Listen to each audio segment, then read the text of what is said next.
But Dion is a father that wants to make sure he navigates his son through the different phases of life. So you can't fault a father for wanting to navigate his son through every situation. And if it's the pros, any way he can benefit his son, he's going to do that. I believe because I heard Dion say in the interview, there are teams that I won't let him play for. What you mean, the team you won't let him play for? Well, you can't say it because the Mannings did the same thing. The Mannings gonna do it again. They're gonna do it again. They did the same thing with both. The Mannings did it, and Elway. Elway wasn't supposed to go where he was supposed to go. He said, "I'm going to baseball." We all hang out. We talk shit. We smoke. We drink. We do for each other. And out of this group, I'm the youngest. So I have a stepson, 16. I thought, when we got together, got married and all that, I'm thinking, all right, he's 16-year-old. He's going to have a bunch of friends. They going to come over to the house and ain't not a kid come over there. I'm like, and he don't even go to spend the night at other kids. I'm like, that's kind of weird to me because all my partners, I either went to their house or they came over there.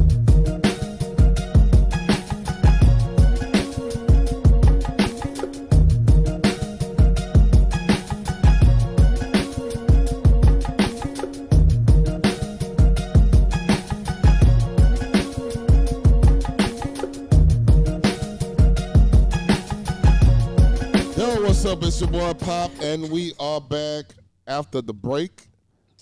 A long break it was for us. 3 weeks to be exact. You know when niggas break, we break. We break. We break. We break. So, Big Stick Energy. We made it another year. I want to say this before we start. I want to shout out to my sponsors. My sponsors are help me out a little bit. Brock Brand. Yeah. Brock Brand. Quiet Houston. I ain't hit in 3 weeks, so he got it. Niggas rusted in a bitch. Newport cigar into the thing. Yeah. And the Den Cigar Lounge is our sponsors. And did we take a shot of this delectable food we got right here? This delicious looking food we have. All right, so Quiet Houston now serving seafood boils. So shrimp, lobster tail, crabs, and when crawfish come out, crawfish. Also, turkey necks, potatoes, corn, sausage, eggs, the whole shebang is in that. And you can buy the bag with everything in it, too. How y'all gonna be selling them necks? Them necks? Like by the pound, by the piece. I mean, 'cause I just want 2 necks, a corn, a potato, and link. I think the necks. Nah, sweet tea. I need my sugar. I think the necks are like $6 a piece or something. Oh yeah. Yeah, something like that. So yeah. Yeah. But yeah, we're back from this long break of the holidays. I'm glad that shit is over. I'm not a fan of Christmas. I'm just letting you know. Me neither. Because everybody wants something. Mm-hmm. And yeah, I don't. It's just too overblown for me for the holidays, and I really don't dig with it. I don't like when the world's just stop just for one day. It made me feel like a brokey. I can't buy it. Well, I got everybody that, my mom. Yeah. My family. Yeah, the key players. We got the key players. I got everybody something. I don't know if they enjoyed it or, they say they did, but yes. You made the cut. Shit. Pandora got a lot of money from me. Ooh, you was on the phone with me when you buy somebody something. I don't know. Pandora got a lot from me. Did you buy something for your daughter? My daughter, yeah. And then her birthday was the following week, so I had. I'll give you one gift. Don't do. That's it. Nah, my daughter. Merry birthday. Yeah, merry birthday. Merry birthday. Happy merry birthday. All right, so you know how we do it. We back for another 20-something episodes, I think, coming up. But to my left of me, my co-host, Nay. What's up, Nay? Mm. Hey, y'all, it's Natalia, aka Nene to the niggas in the hood. Yeah, I mean, listen, I ain't on track yet. I know it's a new year, but New Year's don't start. My New Year start after MLK Day because my birthday is on the 10th. You know what I'm saying? So I'm fucking up them whole 10 days. And then, I mean, going into the holiday, it's like, just gonna keep the shit going and just start over fresh after MLK Day. So I'm still on my same old bullshit. My New Year start on my birthday.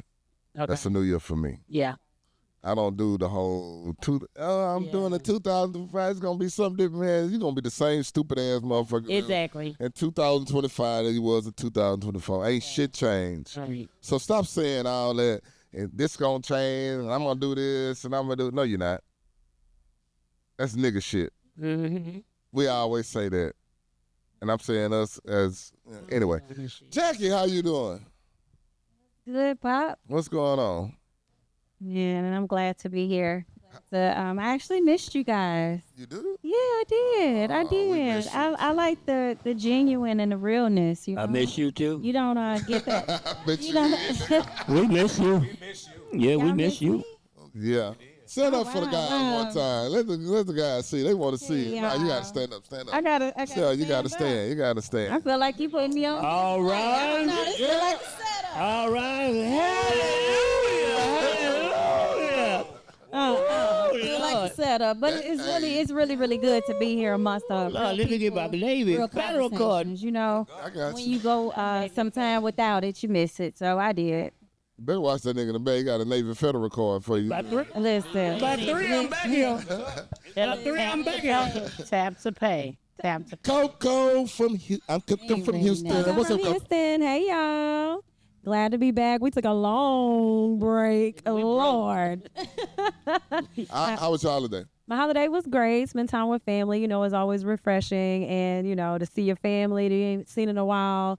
And, drink a little bit, talk a little shit, play a little games, and have fun and turn up. So I love it.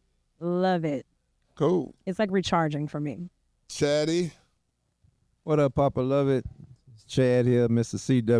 CW72 on Instagram. Happy to be back for the next official, season or the next 2.0 of Big Stick Energy. We happy to be back with you, Doc. Appreciate you, brother. We're going to the back there. Real. Say something for the people. For the people. You got a mic? Get the pay. Grab the mic.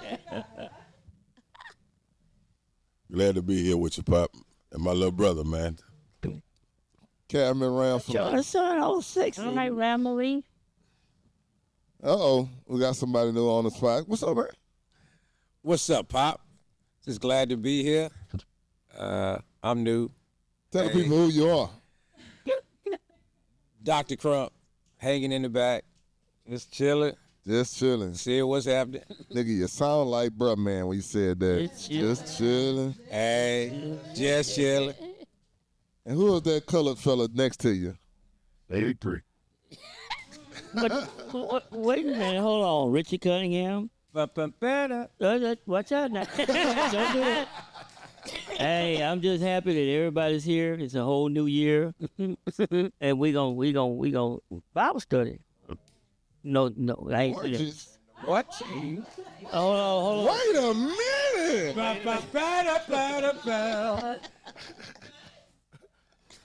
Yeah, hell, oh no. Mr. Navy Federal. What's going on, B? What's going on, Pop? Bishop out here in the back, trying to hold it down for everybody. Cool. So we got a full house tonight, Nay. So everybody had a good time in the holidays. Everybody did what they did, got fat full, and people trying to lose weight from the holidays. They're not gonna keep it up. By tomorrow, they'll be done. Other than that, we had a lot of football the past few weeks, and I'm mad that my Texas Longhorns did not make it, but the coach fucked that game off, so I'm just going to say that, and that was his fault for doing that. What other teams we had going on? We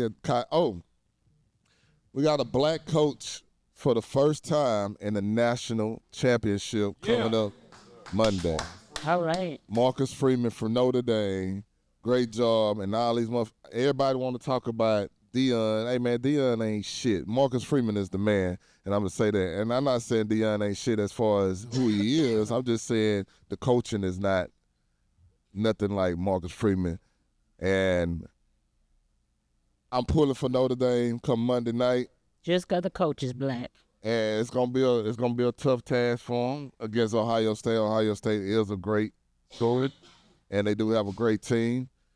But just to see a black coach in the national championship for the first time ever, it's huge, man.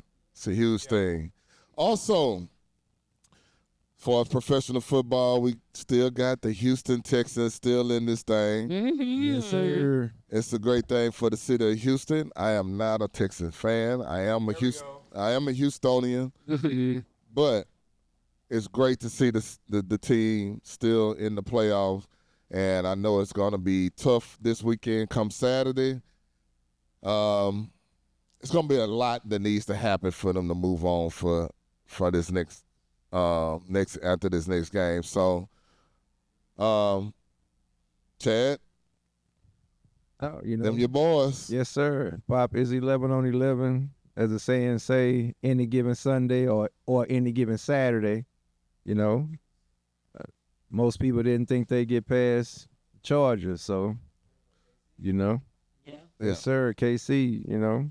I think they should be in Kansas City right now practicing in that cold. Hell yeah. How cold is it supposed to be? So cold. But it's cold down here. I think they need to be in Kansas City practicing butt naked right now in the cold. In an ice bath with ice cubes in their mouth. Damn. Yeah, it's But a tough one, Doc. It's a tough task. It's a tough task for them come Saturday. And it's good for business. Yeah. Right. I bet. That's why I like it. Yeah. It's good for business because we've been getting people booking tables for the game Saturday. So, great for business. So, Well, good luck, Texas. Well, Texans. I'm all for the Texas. I'm all for the Texans. I'm not a Texans fan. I like football, but if the Texans get to the Super Bowl, this city will never be the same. Never. And if you remember It ain't when the the same Rockets no was more. in the championship, it's a beautiful thing when the championship is in town. Well, we can just go a few years ago when the Astros in the championship. This city was upside Baseball down. and football is different. Well, I know it's different, Yeah. but what I'm saying, Hey, Mr. Parker. How you doing, Paul? I think y'all got y'all hopes up too damn high. We playing KC next week. That's 15-2. We 10 or whatever. Like, we ain't getting past OKC. 15-2. It's, They lost one game. they lost one game. They 16-1. Well, shit, I just looked at the Look here. Hey, Coco. 15-2. Right. We Coco. might be the underdog. They lost the last game. That's right. It said 15-2. We the underdog. You're right. Coco. We are the champion. That shit. What? Let me just say Texas this. is a hard team to beat. Coco, we were 18-0 and lost. It's possible. Oh, it's possible. True. possible. Who did they lose to, though? Man, we lost to the Giants. Ew. He talking about he saying when they say we, he mean the Patriots. He's a Patriot fan. Yeah, I don't want. Oh, you talking about your team. 18 and something. Oh, I thought you were a KC fan. No, We ain't talking about that. Okay, well, Giants. Hold on, I got 20 years Lost ago. some Giants. I don't know. all I'm gonna say is this: it's good for business. I mean, if I'm gonna pick a team to who's gonna win that game, I'm gonna definitely pick Ready to go. Kansas City. This shit.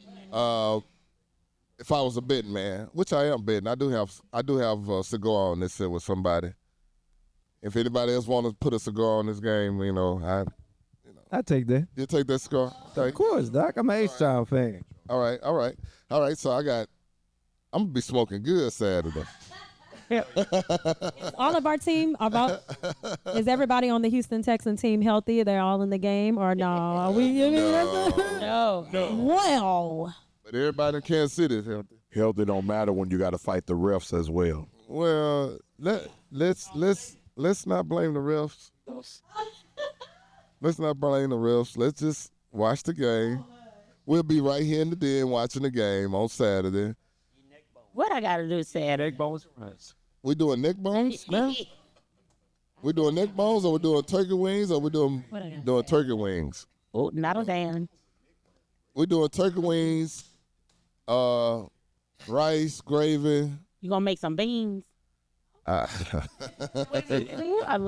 infamous beans. Beans. Well, I just want beans. So if neck bones show up, you gonna cook them? Well, if the neck bones do show up, we will cook them. That's what I'm saying. That's so. They'll get cooked. Yeah, that's what I'm saying. Cook them right along with the beans. They'll get cooked, you know. That boy need talking to. Wait a minute. No, talk about. But the game gonna be good this weekend. We got a lot of games on this weekend, and we got the Monday night national championship game, which will be right here in the den watching the game on Monday night. So if y'all want to come through watch the game with us, we will be here on Monday night watching the national championship. Notre Dame and Ohio State playing that game. So you know I gotta have a quick Cowboy segment. Because that's gonna be real. I am a Cowboy fan. So you can get out the goddamn thing right now. Just let me say what I say. So sensitive. Yeah, I am sensitive right now. Cause we finna talk about some sensitive ass niggas right now. So we're gonna get into that for a second. Hey, but no, for real. So I've been wanting them to get rid of the coach that they had for the past 3 years. I thought he sucked. That's just my opinion. Now they're looking for a new coach. Now. Oh, he gone. Yeah. Now that's the problem. Once again, tag this to Jerry Jones and everybody else. Here we go. What I'm about to say. Here we go. Nigga, stay tagging, nigga. Jerry. You got to fight one night, and this hunter with a good. Listen, Jerry, I know you up in age. Tagging, nigga. And I know sometimes you don't think right. But I need you to think about this real quick. Whatever you do not get Deion Sanders. Do not get Deion Sanders. That'll be a big mistake. Let Deion stay in Boulder where he at. Let him enjoy that shit out there. But please do not bring that shit show to Dallas. You can't just be offensive coordinator. We don't need him there at all. The Cowboys do not need no fanfare. That's gonna be more the draw. People are gonna be. But Jerry's about the fanfare. Let me tell you something. But they don't need no. We talked about this on the show a couple of months ago about how the Cowboys are basically set for life. The grandchildren ain't got to want for a goddamn thing because Cowboy fans are diehard.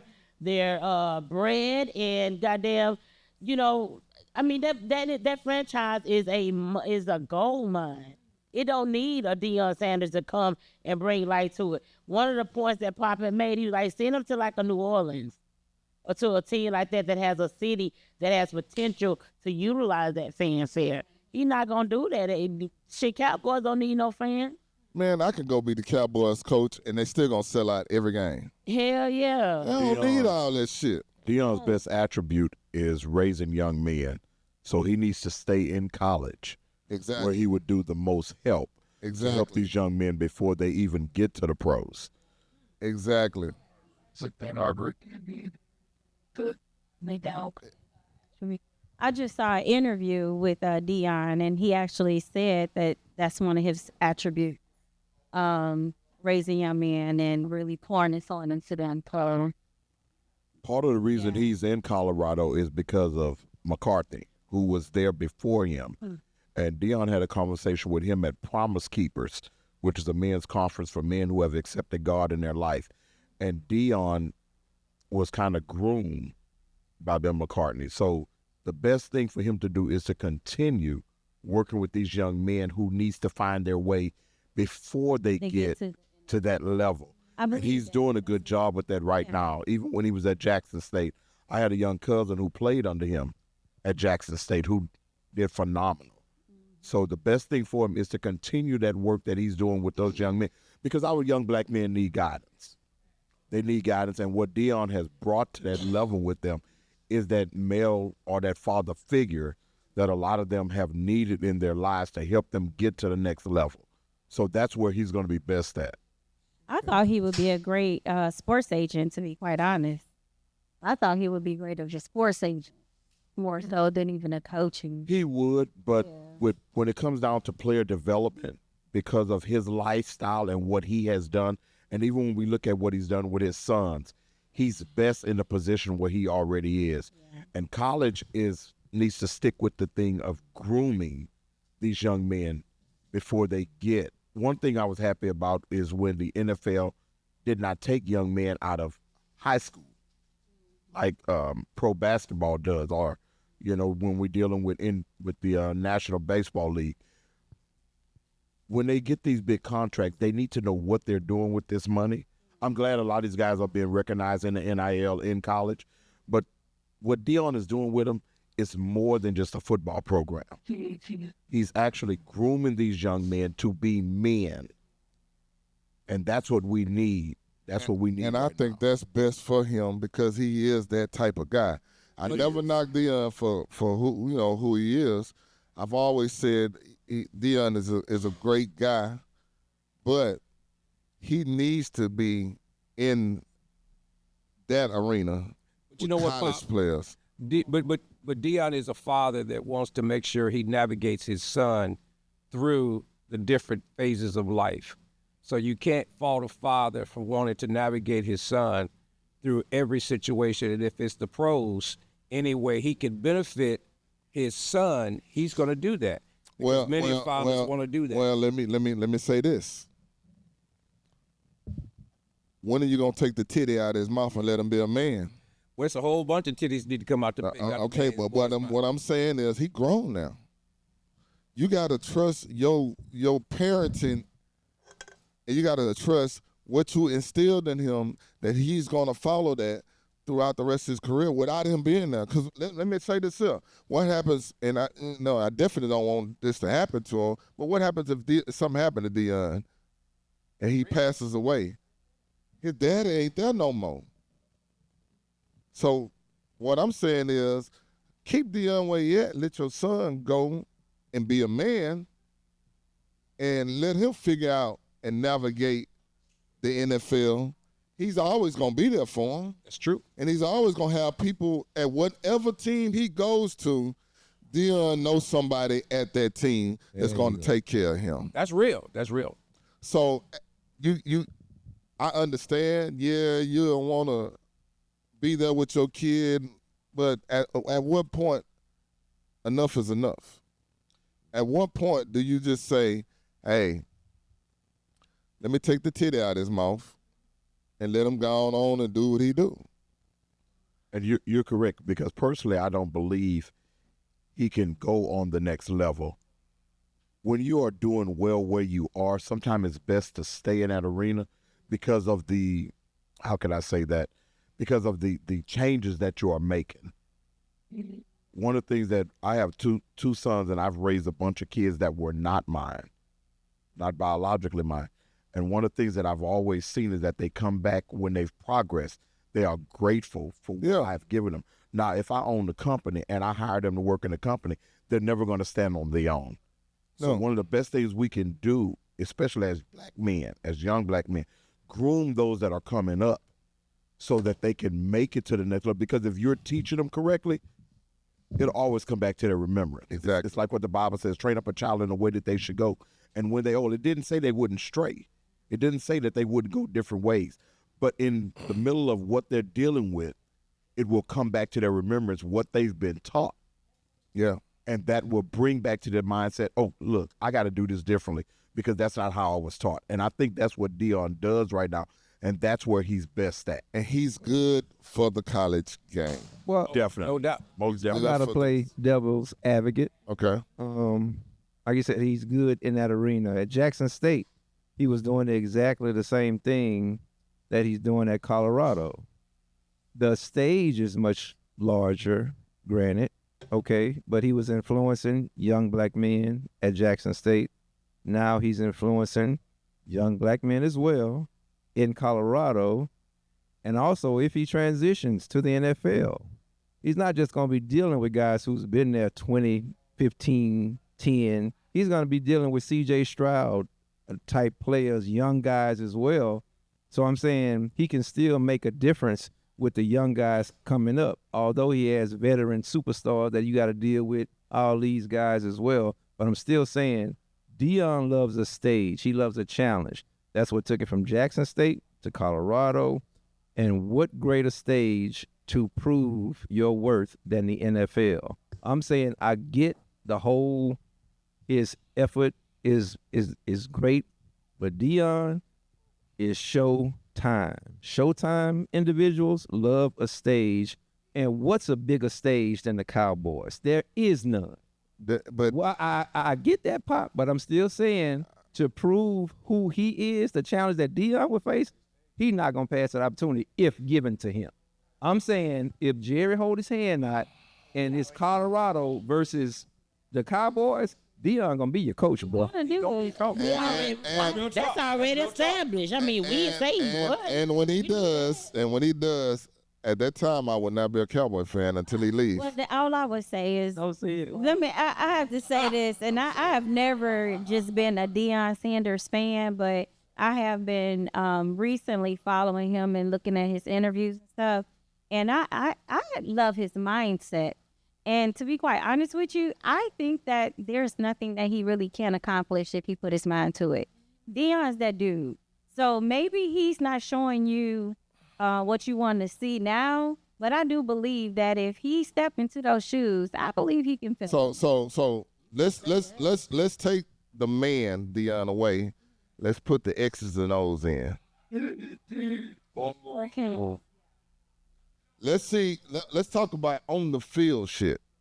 Because the shit that he do, I understand that. Great guy, do this, do that, whatever for the kids and all that. But X's and O's, no. He haven't accomplished nothing. And again, just like you're saying that and other people are saying that, he knows that, which means that trust and believe he's going to do something different. I just believe. I really do. I think I believe that he will show up, and I believe that he'll make you a believer. You can change the stripes on the tiger. Listen. That's what you're saying? I'm telling you that I believe Deion could do it. You think X and O's? Why? I'll put a cigar. First of all, I'll bet you okay, a cigar. so here's what I'm for going to it. say. I believe he could do Here's it. what I'm going to say, because I told a lady this the other day. First of all, I don't argue with women about football. No arguments here. Because I just don't. Mm-hmm. Because I see something different than maybe you see something different. I don't care about the grooming the kids and all that. That's great. Mm. But when it comes down to trying to get to a Super Bowl, X's and O's, could you put your people in the right position? Could you manage the clock? Could you do this? Could you do that with your players? That's what I want. I'm almost 30 years without a Super Bowl. Pop, let me ask you this here. Yes, sir. If Deion, I understand your feelings about Deion, but let's put it like this here. Say Jerry Jones gives him the head coaching, and he goes out and gets a number one OC and a number one defensive coordinator. Would that change your mind? Or So here's the thing. In other words, if he's successful. Here's the thing. So what's going to happen if he does this? If this does happen, they're going to trade to get the number one pick. So that means his son is coming. So now we got to deal with this bullshit. When in our actuality, Jerry, your starting quarterback plays for the University of Texas right now. His granddaddy then already said he want him to play for you. I don't want Shedeur Sanders as a quarterback. I don't. So, Pop, do you think Deion would be a father rather than a coach? He'll try to wear both those hats. But in the Dallas head coach, he can't be a father. He needs to be a coach. He's going to do both of them. Trust me. He's going to try to do both. And that's just what it is. And there's a difference in coaching young men and grown men. Yes. There's a big difference. So now we got to go the next 3, 4, 5 years when I'm holding his son's hand through the NFL. What happens if his son suck and they asking for the backup quarterback? As a father or as a coach, what decisions you gonna make now? So all of that comes into play, and what I'm thinking about, like, no, I wouldn't do that. Would you think that would be a matter of that people would hold that same type of opinion if these were white people? Yeah, they want them. They don't. At the end of the day, as a fan of that team, you want to win. I'm talking about the hand holding. If this was a white man and his white son that was good at decent at football or whatever, would you still have that same viewpoint? Yeah. Or is it because it's just Deion saying it? I still have the same view, because at the end of the day, if your son is fucking up, then you got to make a decision. I go through that. Am I gonna be coach? Yeah. Well, Deion did bench somebody for being late. It was one of his sons. He kept him out of. Did he let him play? Yeah, it was actually him. He kept him out the championship game, right? No, Out of he played the game. No, he didn't. He didn't. He didn't play that game. He kept his son out. Get his son up. So yeah, he actually did switch from coach to dad. Okay. Then, So- dad to so- coach. 5 seconds. So let's say this then. Let's say this. That's because he did something out the field, right?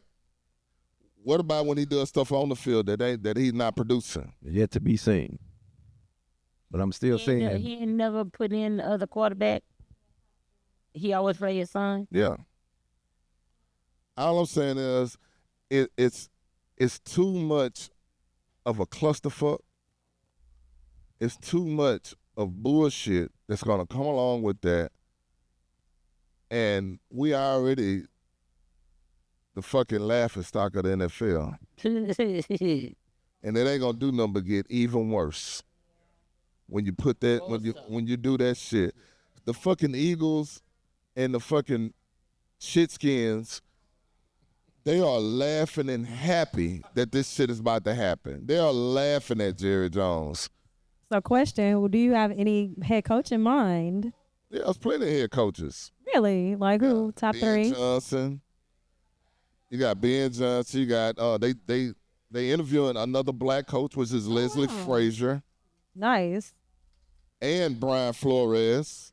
And these are people that you think that would be more I competent. think they would. And not only that, he's been talking about Jason Witten.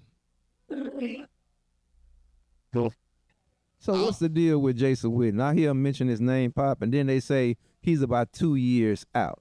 I'm saying, like what is that? Are they trying to get him to coach somewhere else earlier? Here's the thing about that. With Jason Witten, eventually he's going to be the Cowboys head coach within the next 10 years. He's going to be that guy.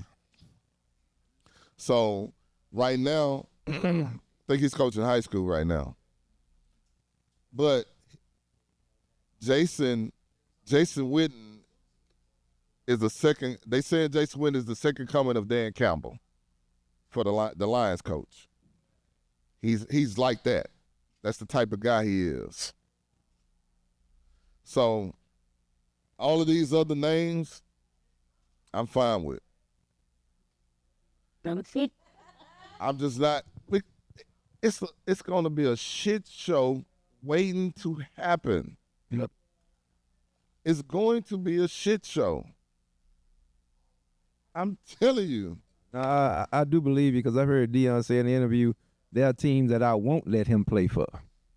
What is that, dude? What you mean? This team you won't let him play for? Well, you can't say it because the Mannings did the same thing. The man is going to do it again. They're gonna do it again. They did the same thing with both. The Mannings did it, and Elway. Elway wasn't supposed to go where he was supposed to go. He said, "I'm going to baseball." They flipped the script, and he ended up playing for Denver. He got drafted. Elway got drafted by Baltimore, the Colts. And he said, I ain't going. He said, I'm not going. I'm going to go play baseball. So the Colts traded that pick, traded him to Denver. And that's how he ended up playing for Denver. Same thing happened with Eli. Eli got drafted by the Chargers. He said he didn't want to play for the Chargers. And the daddy said, nope, he's not going to San Diego. They traded him to New York. If you don't think Archie Manning saying his grandson, he wanted his grandson to play for the Dallas Cowboys, that it won't happen, it will happen when that time comes. And he said it on record, I want my grandson to play for the Dallas Cowboys. It's on record. Must be nice. Played. Shit. Archie Manning should have played instead of Ewers in that game. Of course he should have. He should have played. Yes, he should have. I am a diehard Longhorn fan, and if he had played in that game, they'd have been in that championship right now. Yes, they would. It would be Longhorns and Notre Dame right now. They'd have played in that championship right now if Arch Manning would have played. And once again, Jerry, that is your quarterback. Number 16 on offense.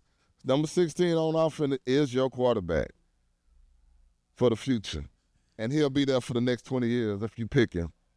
And he will bring a Super Bowl to Dallas. I promise you that, if they get him.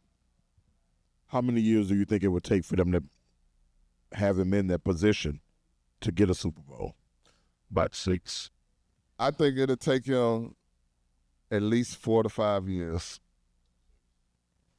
I can agree with you on that. It'll take him at least 4 to 5 years. With you on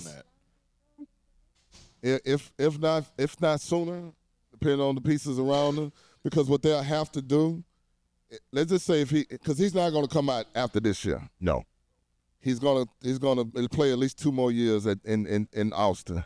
Yeah. If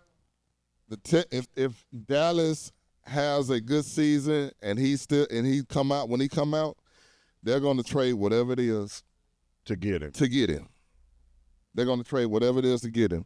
And then he's going to take his lumps for at least another year or 2 before they start building around him. And what a lot of people don't understand is that the good old boy system will always win out over the best talent that there is. Exactly. It's always going to win out. Exactly. So that's all I'm saying. I know I was on my little Dallas Cowboy rant. Jerry, don't do it. Please don't do it. Please don't do it. I think even if Jerry does offer it, I don't think Dion will take it. I hope not. I don't think Dion would take it. Dion, stay in Boulder. Enjoy your time there. Make all your money there. If they pay you $11 million, take the $11 million a year. And the reason I think that is because of what he did in Jackson State. He's got to repeat that at Colorado right now. Yeah. So in order to prove himself, he can't take that position. Yeah. He can't take it. He's proven himself so far in the college, in the NCAA, in that industry. He is not ready for that caliber of coaching in the NFL because he still can't distinguish daddy versus coaching. Exactly. And I'm with you on that. So that was my Cowboy rant of the day. I'm going to come back next week. I'm going to rant again about this shit because there's going to be something else that's going to happen. We're getting ready for a long weekend of pro football, college national championship coming up. But what I want to talk about, though, for real, Oh, Lord Jesus. Go ahead and Say it, Bob. put it out there. Put it out there. I'm going to sit this one out. You want me to give him a quote? Midget strippers. Midget strippers. Is it midget strippers again? No. Come on, Nate. Ice-T once said. Is Ice-T or Cube? No, this is Ice-T. Ice-T? Okay.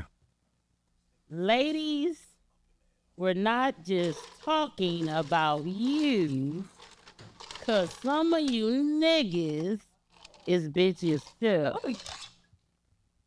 That's you. So what she's saying is, I just wanna talk about sensitive niggas. About it. What happened? Nowadays, I'm out. everybody's so sensitive about every little fucking thing you say or do. Yeah. And the crazy part about it, it's more men that are sensitive about every little thing somebody say. So especially on Papa, they especially men or on, they males? I was gonna say, Oh, especially male, on male. Appreciate social you. media, they are butthurt about what women do and not what they should be doing. Or worried about their men culture. They are always. I don't know if you be on social media like that, but you know, I dibble and dabble all day. So they just be mad about what women do and butthurt with how women move and how we operate for ourselves amongst us and what we give each other. Like when we give each other advice about, you know, simps and bitch niggas and all kind of, you know, men that we should not hang around with or be around. But then they'll also advocate for that and be like, well, y'all should be, you should be grateful and date whoever come to you, you know, whoever's interested in you. It's just that, I don't know, they're just sensitive and butthurt. That's how I feel about it because nobody want those type of men. So what I'm gonna say this here. For me, it's two things that, and y'all can agree or disagree with me on this here. There's two things that's dear to my heart. My mama and my kids. Period. I'm gonna be sensitive about that anytime. Any man I think that's up here is gonna be sensitive about their kids and their mother. Cause number one, you only get one mama. Here. I can get 1,000 women, 1,000 wives or whatever, but you only get one mama. So of course I'm gonna be a little sensitive about my mother. But anything after that, Fuck you hoes. No. Fuck you hoes. anything after mama and kids, cause I know all these niggas up here they'll go to jail for their mama and their kids. But I ain't finna go to jail for no nigga, and I ain't finna go to jail for no bullshit. Hey, think about it. Is it the age group that we're in, or is it the younger group of age, or we're talking about just overall? So here's the thing. Yeah, the young cats are very, very sensitive. They are very sensitive. But that shit starting to rub off on some of these old niggas too. There it is, Pop. I was going to say that. Some of the old guys have adapted young mentality because they trying to relive their younger days, and they're afraid to exist who they are and where they are because they missed the part of life that they were a half a male, an almost man, but now they are trying to adapt because they want to live in that space that gives them that sensitivity, and they really not that sensitive. They just saying that in public. Because if you asked a real man, M-A-N, not an M-A-L-E, who they are, the M-A-L-E will answer the question, depends upon who the audience is or where their principles come from. Because a lot of males are afraid to stand on principle because they don't want to stick out like they wrong, whether it be their social group, their religious group, their spiritual group, their financial group. A lot of males are afraid to be men because they'll be ostracized or called a term that does not fit with who they are. So at some point in time, a man got to stand up and be a man, but to be a man, sometimes you got to lose people in order to be a man. So you can be a male most of your life and then be afraid to be a man, because if you be a man, you're going to lose some things. But standing for right always wins. So sometimes I feel like I gotta do a disclosure, because a lot of my opinions and views don't affect what goes on here. It's not the Den and Quad and Block Brand. They have nothing to do with what I say on this show. And if you can't handle what I say on this show, don't watch it. Or don't sit in here and listen to it.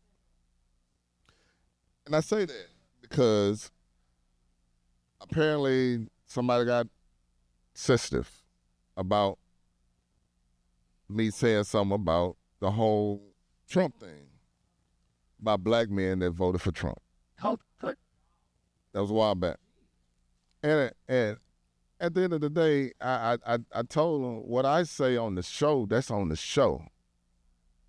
Has nothing to do with the Den, has nothing to do with Quad, has nothing to do with anything. That's the show. I said, that's my views. Whatever your views are, that's your views.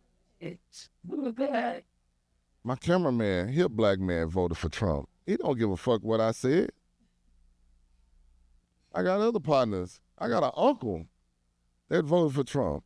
He don't give a fuck what I said. Stop being so goddamn sensitive about shit that I say on the fucking show. It's a show.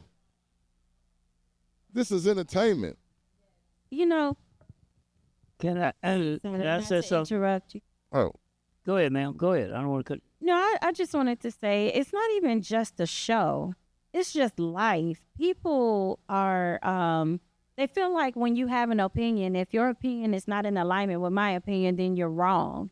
And that's what people are wrong at. You have the right to be who you are, think how you want to think, period. And if I don't agree with it, I don't agree with it. That don't make you wrong. That just make you you. We're all individuals. So I don't get it. I don't get it, period. That's women, men, no matter what. I don't care what you're doing in your life, what you say, what you think. Man, that's you. And if I don't agree, I move around. If I can't take it, I can't take it. But that don't make you wrong. That just make you you. cut it out. What you gonna say? Well, what I'm going to say is, on the men's side, for us being soft, in better words, tender dick, is that I'm probably the oldest one on the panel, and we grew up. Probably. So, Probably. ain't nobody. We don't need to confirm. We don't need to confirm on this here. Okay. So we gonna go there. Go ahead, bro. But what I'm saying is, we grew up ranking. Yes, sir. I grew up ranking in high school, elementary. Nobody went home and tried to kill themselves. Nobody. I don't know how somebody be on the internet and bully me and make me kill myself. And so my thing is, this gentleman on this panel, we all got the same mother. We can't let them get together, because if they get together, our lives will be messed up.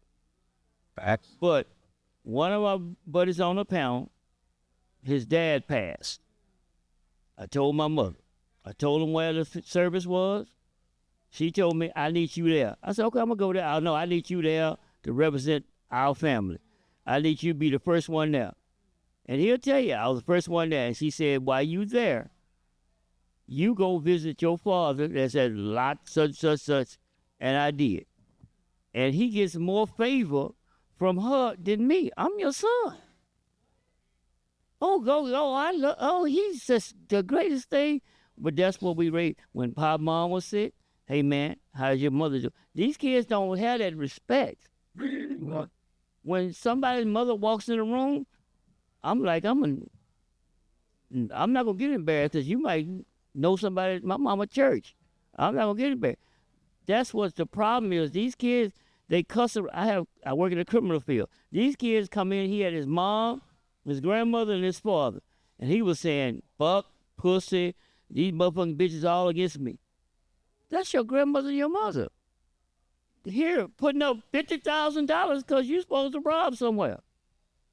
So I think it starts at the home. I'm of an age now. My mom still think I'm 14, and I act like it when I get around her. We know. Yes, sir. We know. What you gotta say, Bo? So I'm the person he was referring to with going to see his father at the funeral. I got a catchphrase. Every young nigga need an old nigga. Sure. Say it again, Bo. Every young nigga needs an old nigga. Old men were our conscience. So what they lived before us, we followed their lead. nowadays, these cats are so headstrong with what they know, what they think they know, and they don't listen to anybody. And so they're guided by social media, they're guided by society, and they don't take the time or the position to listen to somebody that's our age, older, to guide them because they feel like they know everything. And that's horrible because they're going down a pathway that continues to spiral out of control, man. They spiral out of control. And it's scary because, I got a daughter. You got daughters. Yeah. And these young ladies don't have anybody that they can hold on to that has any substance. They're very fickle. They're very iffy. They don't stand on nothing. They don't stand on principles. They don't stand on anything, man. And it's scary because that's the world we live in now. It's the world we live in now.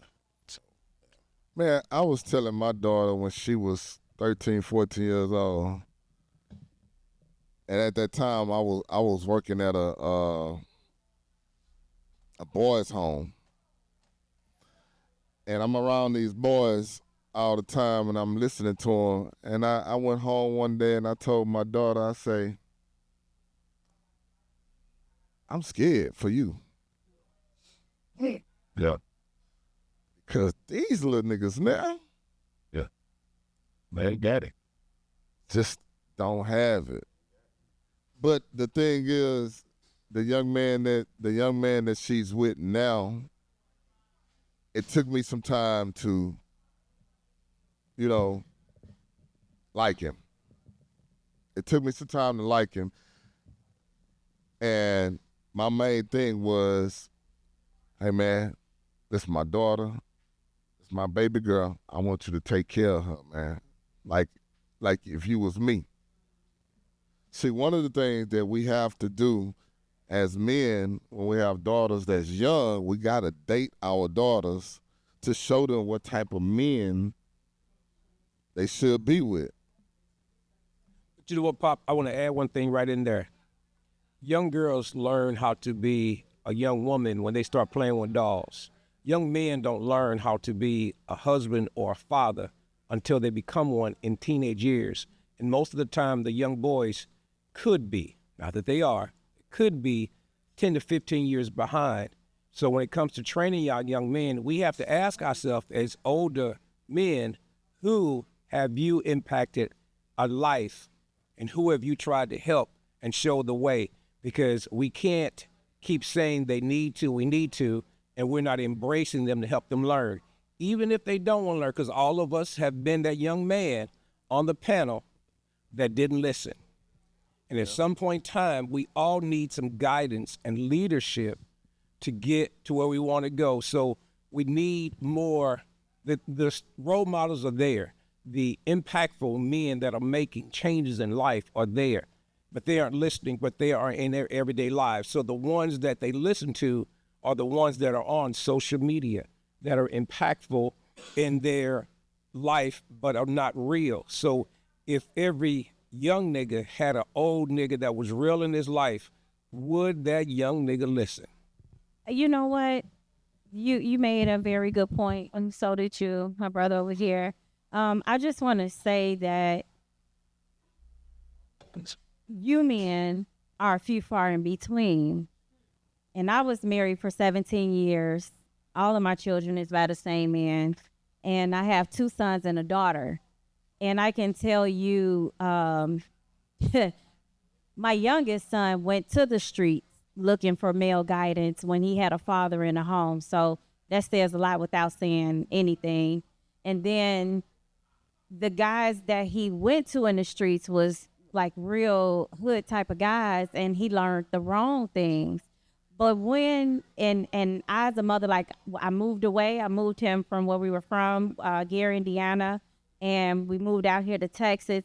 I looked for male mentorship. He sought it himself. He wanted it. He desired it. And you just don't get it. I date older. I date up.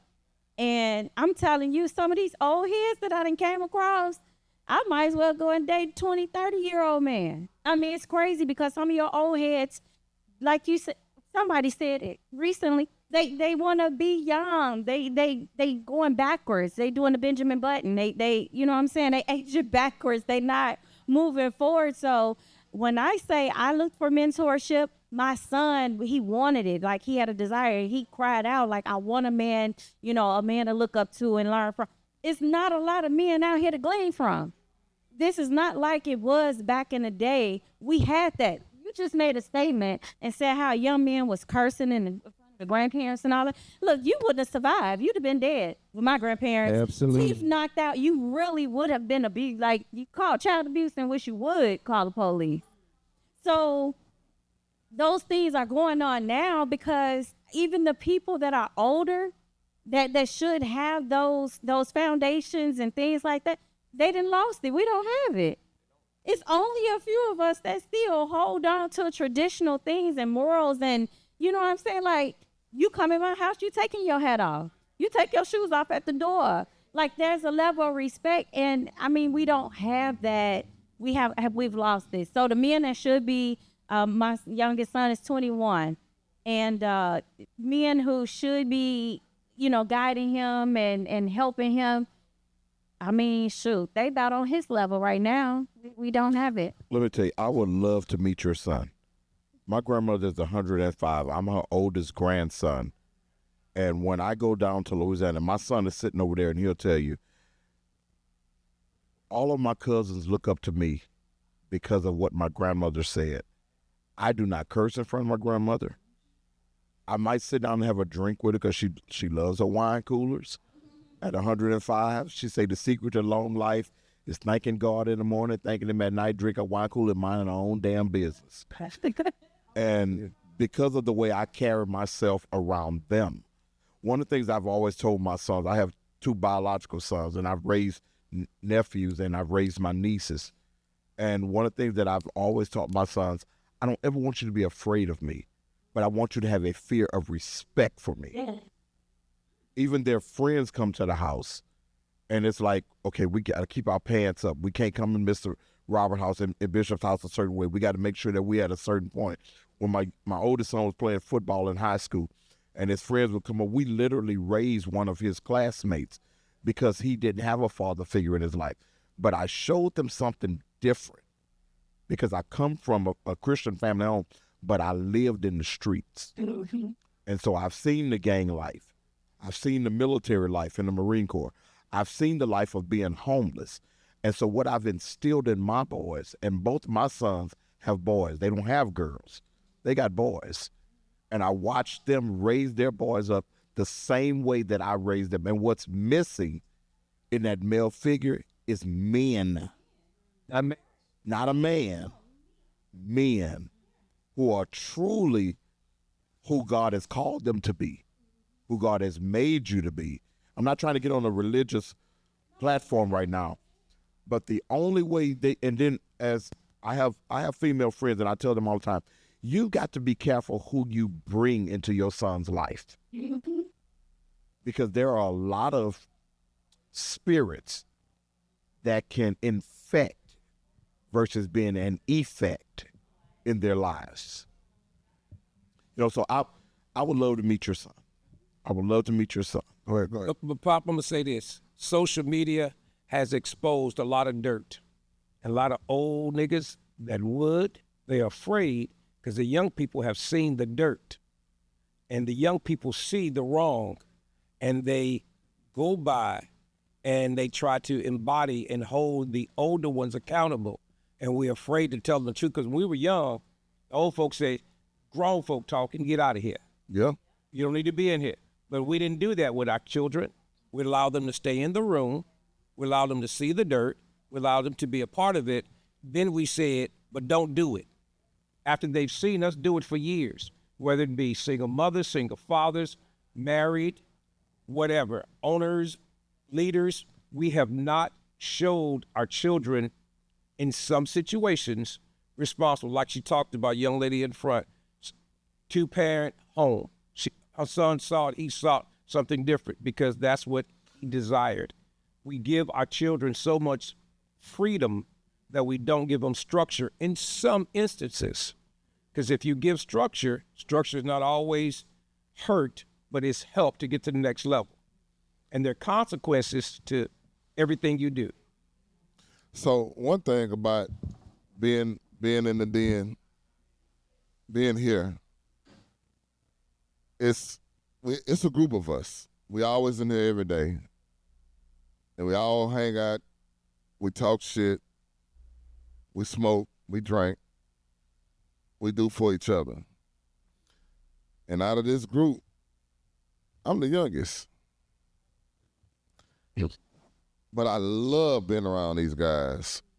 And the reason being, they older men, but just hearing the stories, going back and forth about life, sports, whatever it is, that we sit down and we talk about whatever. And these same men are like brothers, helping out each other. Hey, man, if you need some help, let me know. If you need this, you need that, let me know. And I enjoy it. I've always been the type, I've always hung out with older guys. See, when I was younger, I was with Bo them. So, and I learned things. And back then I learned shit that I wasn't supposed to, but You ain't worried about that. back then I learned a whole lot of what's called debauchery. Decadence. Debauchery is good for you. Yeah, but I did. Like that. But as I got older, you know, even with my brother and Bo and my cousins and all them, they were doing all kind of shit. But they wouldn't let me get into it. Right. I wanted to sell dope. Nah, your ass go to school, play ball. I wanted to rob motherfuckers just like them. Nah, your ass go to school, play ball. Don't do this stuff. So I ain't had no choice. I had to be a good boy. They wouldn't let me be bad. But I thank them for that. And I thank them for everything that I saw. I saw a lot of shit the niggas did. Pop, let me tell you. Yeah, go ahead. When I was 18 years old, my brother is 3 years younger than me, and I played ball at Sterling High School, and I'll never forget, we had just played Yates High School, and we beat them. Yates never want to recognize that, but we beat them that year. And as we were riding from Robinson Stadium, we were smoking weed, me and one of my cousins and my ex-brother-in-law, and my brother was in the back seat. And we were passing the weed, not ashamed to say that. And my brother said, hey, y'all miss me. But knowing what I saw in my brother, I tossed the joint out the window. And my cousin said, man, what you do that for? I said, I don't want my brother doing this stuff. And that was the last time in my life I've ever smoked weed, because I saw how my brother was watching me. Yeah. And so in order for him not to go down this path, and now he is this great music composer, he's this great producer, doing a lot of great things, playing for famous people, just like we both did on that scene in secular and in gospel and different genres. We played music all over this world. But had I passed it to my brother, I had to think about what kind of life would I have given him by doing that. But I showed him this is not what we're going to do. And in order for him not to do it, I had to change what I was doing. And even with my sons, I've never sat down and done something illegal with my boys. Never have done it. And what we need nowadays is for more men to stand up and stop doing what they feel they can do because they want to just be with the young folks. Yeah. Be that man that shows him a different side of life. Be that man that shows him that there's something greater. I ain't gonna lie to you. I don't like hanging out with youngsters. I hang out with these old heads, and I'm cool. I wanted to say something to that, because what you said is important, right? Yeah. I can give you an example with my son. My son was 16 at the time. Actually, he turned 16. He was 15 at the time, but he hung with old heads. I'm talking about 25, 28, 30, and he's very, like, his mindset really advanced. And you had a time where people would look out for you, you know, like you say, your brothers they showed you, but they say you couldn't do it, right? My son was in the car with the old head, got pulled over by the police. They took the drugs that they had, threw it on the back seat with my son, and he got arrested. But you know what they say? You young, you 15, you going to LC, you gonna get off, you good. You feel me? Mm-hmm. So that's how they did. So the times have changed where they look out for you and want to protect you. It's like, I'm gonna show you, I'm coaching you up, but I'm gonna protect you. It's like now, it's like, no, you know, you younger, I'm gonna have you go ahead and hit the lick because you gonna get less time than us. So let me, you know, and that's how they do it. But I mean, thankfully, he got a praying family. Thankfully, you know, we had a really good attorney. We paid some good money, and he was able to get off of it or whatever. They did a little probation thing where he get in no trouble. They cleaned his record, but they, you know, cleaned him up or whatever. But the whole thing is, that's what they have. I mean, and I know it's not everywhere, but it's more that now than the protection. Yeah. And that's what we need back. But it starts in our communities, I feel like. Go ahead, Bo. So, you know, I've been very fortunate, Pop. You know this like most. You was a young kid in our neighborhood growing up, and you watched us, and you watched the stuff that we went through. I've had the good fortune of being very blessed, very blessed. I'm grateful. I'm a senior pastor at the Second Korean Missionary Baptist Church, where I serve as a pastor. But it's ironic we're talking about young men and old men, and then Gary Wade just walks in the door. And I see him. Yeah, G Wade was one of them old niggas that took cats like me under their wing and made sure that I stayed on the straight and narrow, that talked to me real rough. Hey, man, slow down, man. Slow down. This ain't for you. Don't do this. And so through his guidance and other men of his caliber,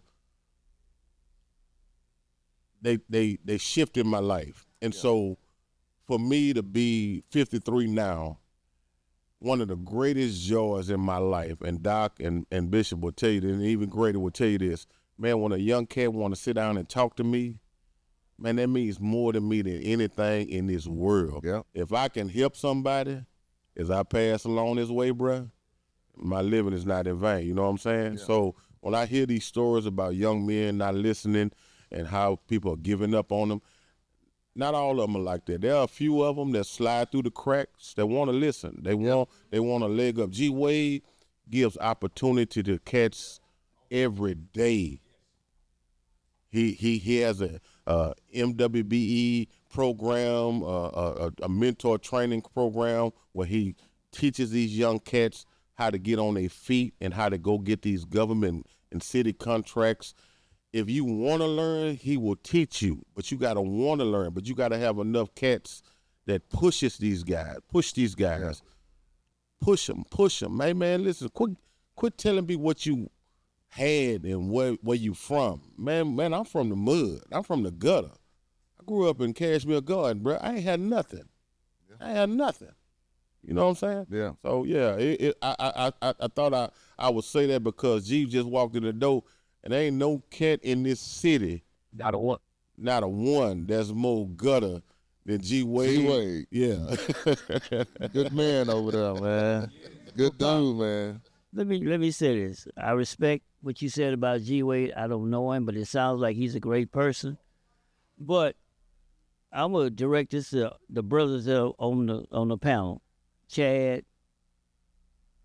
U-Boat, this one here. My partner. Do you remember when your mother would tell you brought a partner over to the house? I don't like him. I don't want you to be with him. And you was like, Mama, he cool. Every one of them persons that my mom didn't want me to hang with, By the time I got out of high school, they were locked up. They still locked up. I ended up in law enforcement. So the backbone when we grew up was Mud Deal. Yeah. Mud Deal will whip you, me, and call your parents. I whip Bo and that grandson of mine, and they don't have that no more. You got the grandmother, the mother, and the daughter all at the club together. We didn't have that. Seen that. We didn't have that. So my thing is, I think every day some of the people don't get in the car with him. I didn't get in the car. He died on death row. Cut him, let's ride. We ride the north side. No, I ain't. I got basketball practice. He died senior year, Huntsville. So we got to step in as men and talk to these kids. They don't want to talk to you, okay. But when you get downtown, you want to cry when that white detective got you in that room. It's too late then. They done got you in a photo lineup. I sit there every day and watch it. We got to do something to change the culture. Yeah. We have to. You got something That's to say? just my opinion. You know, I'm the youngest one on the family, so, you know. That's a lie. You got it. Yeah. Hold on, bitch. Let Chad go. I appreciate one of the original Madison 3, the military actually had to escort him escort him and his two classmates into the school. They were desegregating it. But I agree with you, Ham. We were talking about it earlier about how we're about to celebrate Dr. King's birthday, and when we were taught about these gentlemen, Medgar Evers, Malcolm X, Dr. King, I realized as I got older that these were basically kids. Mm-hmm. Dr. King was killed at 39 years old. When he first got involved, he was 28. I could only imagine a 28-year-old of today's standard, or any of those guys. All those guys, as Bo said earlier, they had something in them that they knew their purpose. And I believe, as the guys here have said, and the ladies have said, that those young men had older men in their lives. Dr. King's father was a great pastor in Atlanta, you know, and so they had people guiding them, and it's up to us to put it out there.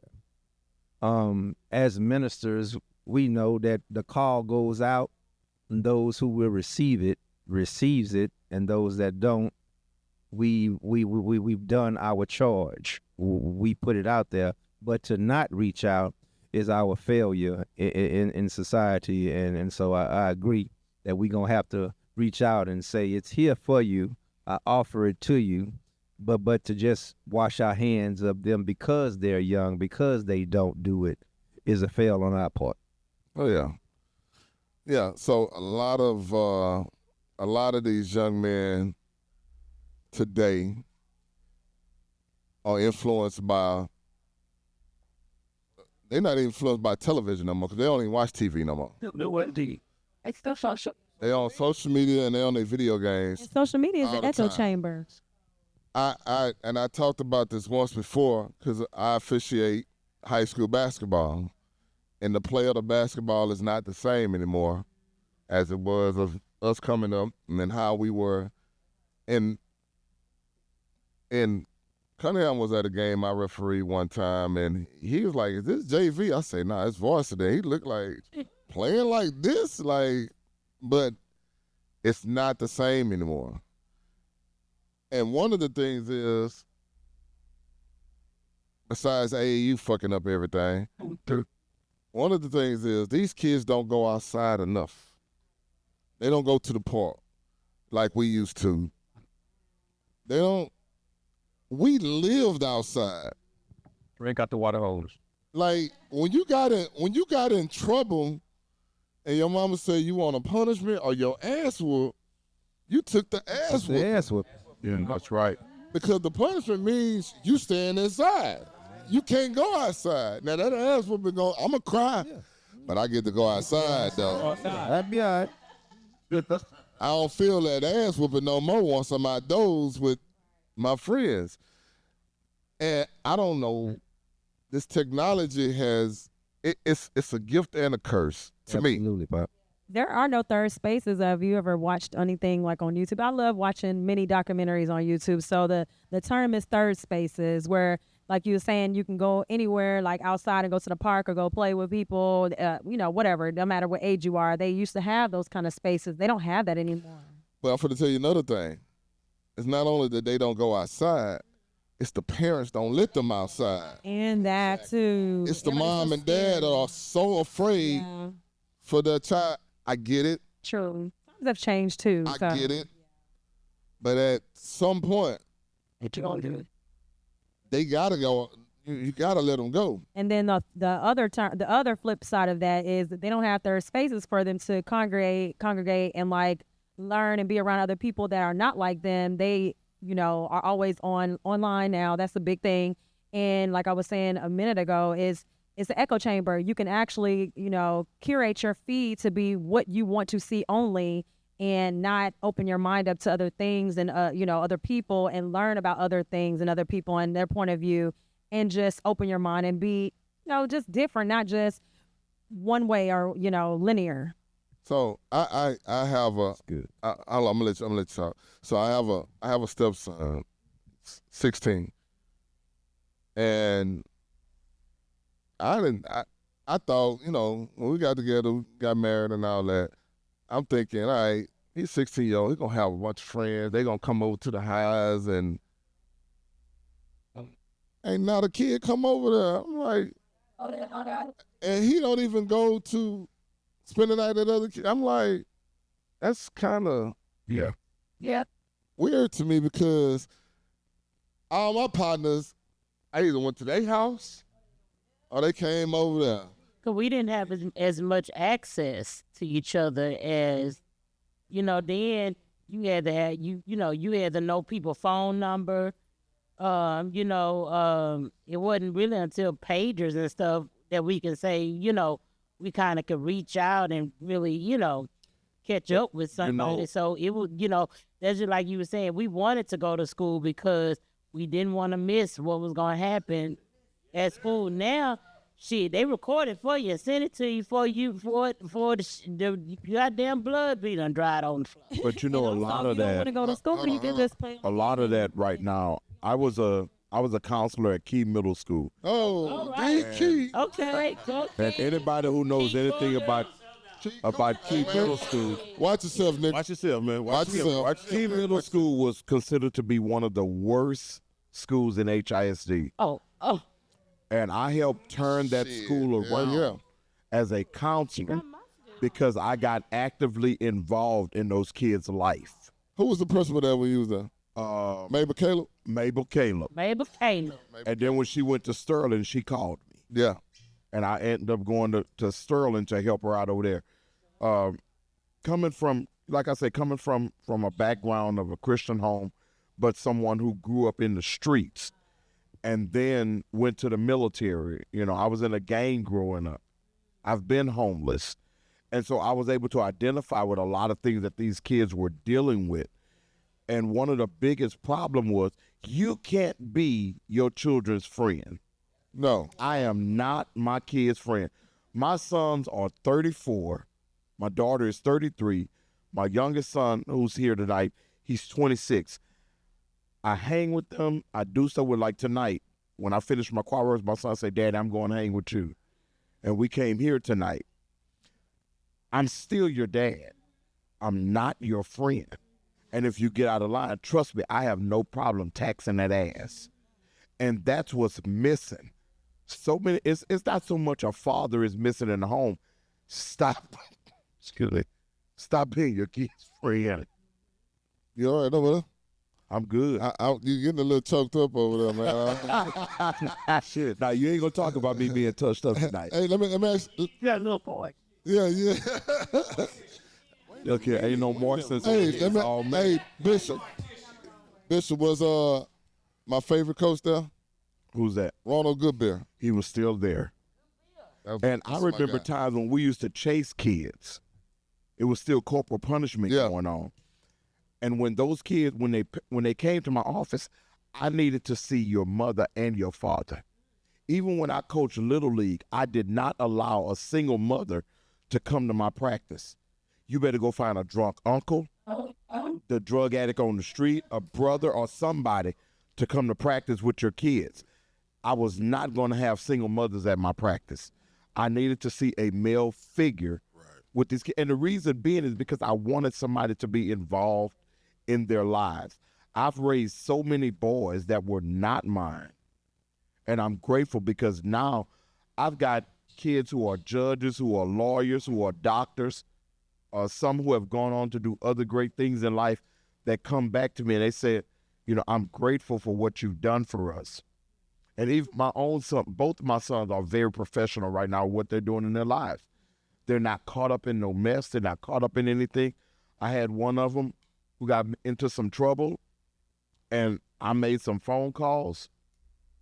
And I'll never forget the lawyer said, don't ever make your dad use his contacts to get you out of trouble again. He said, because that's for your dad. That's not for you. And you have got to stop being your kids' friends. I am not their friend. My son right now, you know, his 4-year-old son lives with us, and he says all the time, Dad, you and Kendall, y'all best friends. That's not my son. That's why. You know, but we've got to be more visible. We got to show them something different. I am a Mason, and I'm the worship master over my lodge. And one of the things that we do, we have what's called the Joseph Mentoring Project. And anybody knows anything about Joseph in the Bible, Joseph had a dream. Joseph saw his promise. He saw what God told him. And so what we do is we help these kids to live out that dream and that promise that they believe God has made to them. And we've got to do more of that in our community. We got to stop sitting down and just talking about it and be more about it. Yeah. If you are not a part of our program where we're going out and we helping the seniors in the community, we're helping people do other things, then you can't be a part of this program. You've got to show some initiative in life. Okay, what you got to say, Bo? To piggyback on what Bishop said, I'm really tired of all this talking. We do a whole lot of talking, a whole lot of meeting and photo ops and all that kind of stuff. It's past time for action. And I'm gonna refer to him again, but because you know he's been there in my life for a long time. What I love most about G Wade is when they do all that song and dance, and his words, all that razzle dazzle. Okay, listen, all that razzle dazzle over with. What we gonna do? All of that fluff don't mean anything unless we put it into action. You can say all day long what you gonna do, what you got planned, what you desire, but unless you move forward with it, brother, it means nothing. I watched G get in the USDOT face. I watched him get in TxDOT face. Hey man, listen, I don't want to hear all that. What we gonna do? What we gonna do? You done razzle dazzle long enough. What we gonna do? And so I'm saying that to say this. We talk all of this stuff about what we can do, the mentoring programs and the being fathers to the fatherless and all of that. What we gonna do? We can talk about it, but action is it means a whole lot. You know what I'm saying? So my granddaddy used to say this, and everybody around here knows I kind of say a lot of stuff that my granddaddy said. My granddaddy say all the time. We love to hear your granddaddy, dog. You talented and you gifted. That's gonna take you places, but your character gonna keep you there. If you ain't got no character, bruh, you can be the most gifted and talented person in the world, but it don't mean nothing. Go ahead, Connell. I just want to say this here. I'm going to give you after I graduated from high school, like I said, a year, Bo probably said. But anyway, I do it. It's whatever. 62. Anyway, 72? I thought it was 62. Go ahead. 62. Okay, there it is. You know, they still hate it. Hate is just a hush. Ugh. Anyway, my thing is, on Saturday mornings, you went to school, you get out of school, you call your partner. This phone cell phone. You call your partner. Where we going? We're going to Linkwood. We're going to Garwood. We gonna end up at Tidwell Park. Come on, Tidwell Park. Yeah, we get in there. We get in the car, 4 deep. This is what the police put you when you can ride 4 deep. We ride, got a whole squad. We go to the park, 8 o'clock in the morning. Get on the list. List got 20 people on every 5 play. We play all day, hooping.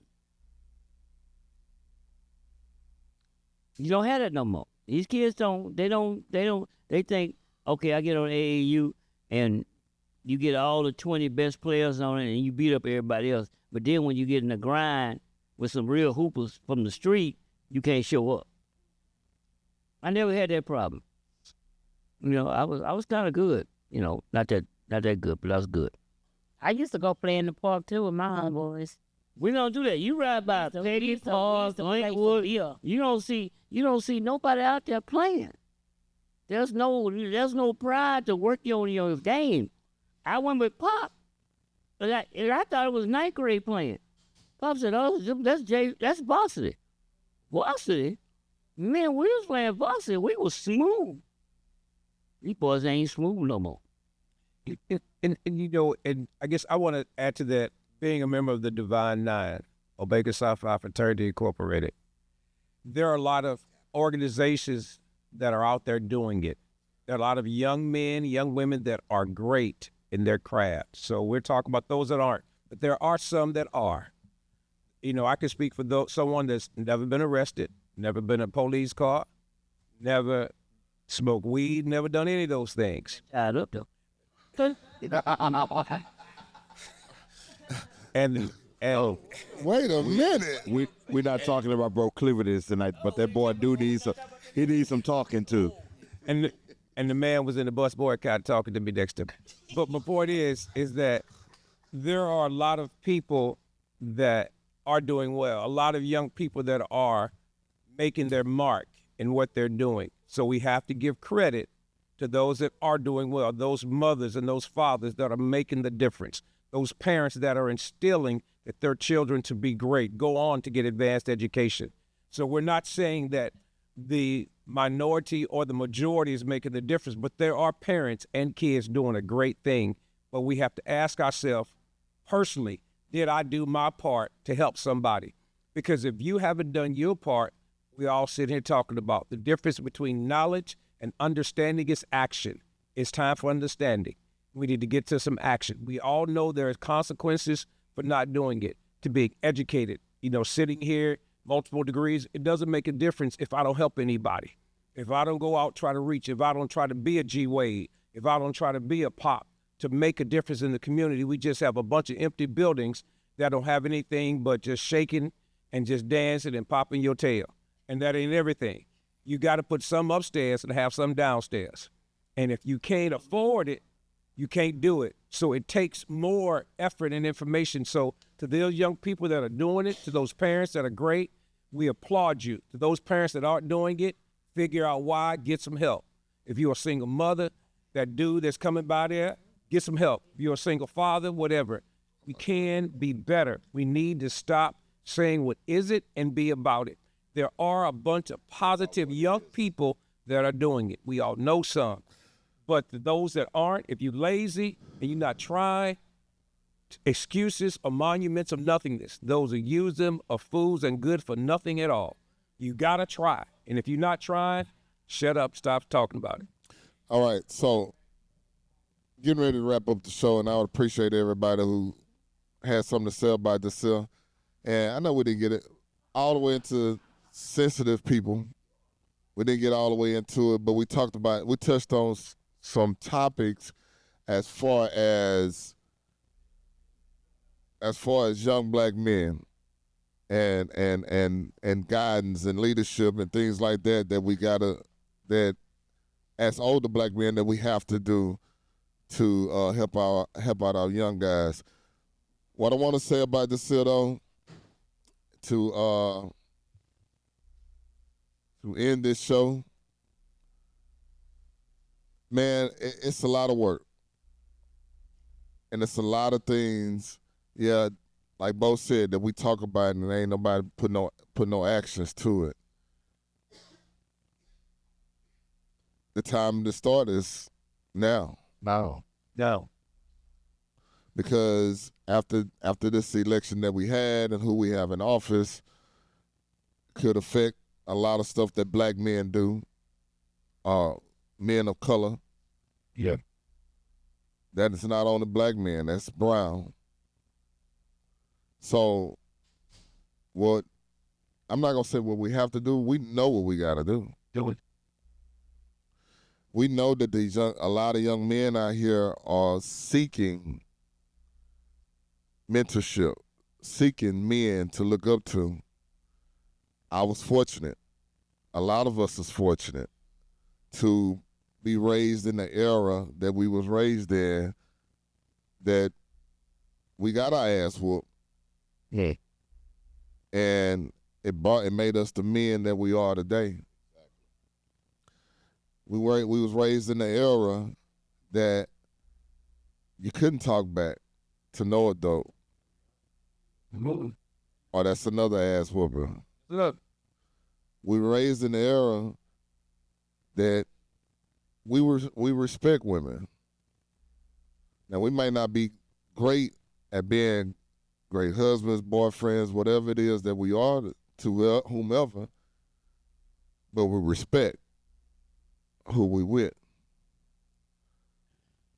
So with that being said, and to ladies, one thing I want to say to ladies, when you're dating whoever you dating, watch who you dating and who you bring around your kids.